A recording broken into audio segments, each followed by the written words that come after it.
With more people surviving cancer, preserving a patient's fertility is more important than ever. But there's little reliable evidence about which treatments are most likely to make cancer sufferers infertile. Now Australian doctors have launched a world-first study aimed at giving patients the best chance of having children. Medical reporter Sophie Scott has this exclusive report.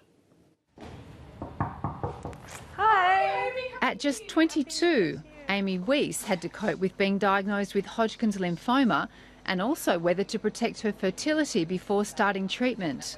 All of a sudden I had to think about how many kids I wanted to have, and it was very overwhelming. It was a lot to think about on top of everything else. Patients like Amy have to weigh up whether to freeze their eggs, sperm or embryos. Not all cancers or treatments like chemo render patients infertile, and right now there's no definitive data to guide doctors either. But for the first time, doctors will study 5,000 cancer patients in Australia and New Zealand, tracking their cancer and fertility.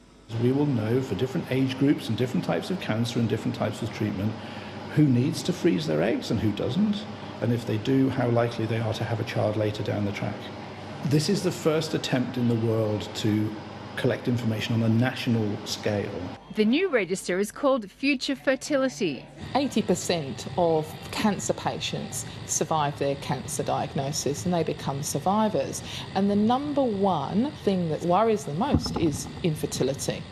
Before having chemo, Amy chose to freeze her eggs. Now in remission, she's very happy with her decision. It was a bit of a relief to know that I could then live my life normally, and if I needed them, then they were always there. A choice that should be made easier for patients in the future. Sophie Scott, ABC News.